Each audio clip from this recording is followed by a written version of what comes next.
விஜய் டிவியில் காமெடி நிகழ்ச்சி மூலமாக பிரபலமானவங்க தான் நாஞ்சில் விஜயன். அந்த நிகழ்ச்சியை தொடர்ந்து சிரிச்சா போச்சு, அது இது கலக்க போவது யாரு போன்ற காமெடி நிகழ்ச்சியில் கலந்துக்கிட்டு ரசிகர்களை சிரிக்க வச்சு பிரபலமானாங்க. எந்த கதாபாத்திரமாக இருந்தாலும் அதில் நடித்து ரசிகர்களை வயிறு வலிக்க சிரிக்க வச்சிடுவாங்க. அந்த வகையில் இப்போது நாஞ்சில் விஜயன் விஜய் டிவி மேலே ஒரு குற்றச்சாட்டை கூறி அதை தன்னோட இன்ஸ்டாகிராம் பக்கத்தில் ஷேர் பண்ணியிருக்காங்க. அதாவது அதில் என்ன சொல்லியிருக்காங்க அப்படின்னா, ஹலோ மிஸ்டர் விஜய் டிவி சமூக வலைதள அட்மின், நான் கடந்த 15 வருஷமா விஜய் டிவியில் பல நிகழ்ச்சிகளில் நடிச்சுக்கிட்டு இருக்கிறேன். யாருமே போடுறதுக்கு தயங்கக்கூடிய பெண் விஷயத்தையும் நான் துணிச்சலாக போட்டு மக்களை மகிழ்விச்சுக்கிட்டு இருக்கிறேன்.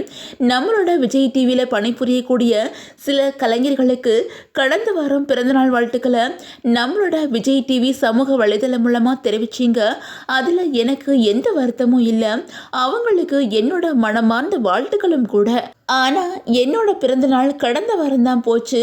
ஆனால் எனக்கு ஒரு வாழ்த்து கூட நீங்கள் சொல்லவே இல்லை. அதை ஏன் மறந்துட்டீங்களா, இல்லை வேணாம் அப்படின்னு ஒதுக்கிட்டீங்களா? அந்த காலத்தில் ஒருத்தர் பண்ணுற தொழிலை வச்சு உயர்ந்த ஜாதி கீழ் ஜாதி அப்படின்னு பிரித்தாங்க. இப்போது நீங்கள் பண்ணுறது கிட்டத்தட்ட அந்த மாதிரி தான் இருக்குது.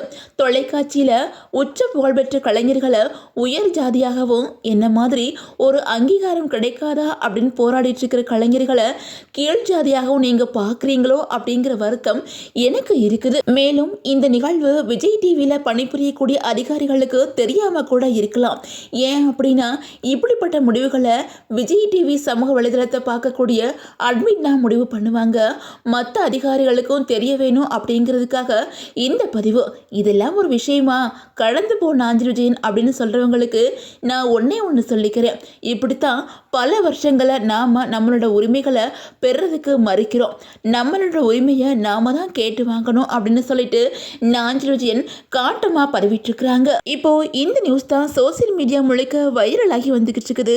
அன்புக்குள்ளே இதை பற்றி நீங்கள் என்ன நினைக்கிறீங்க அப்படின்னு சொல்லிட்டு உங்களோட கமெண்ட்ஸை மறக்காமல் கமெண்ட்டில் சொல்லுங்க. அண்ட் இந்த வீடியோ உங்களுக்கு பிடிச்சா லைக் பண்ணுங்கள், ஷேர் பண்ணுங்கள், மறக்காமல் நம்ம சேனலை சப்ஸ்கிரைப் பண்ணிக்கோங்க.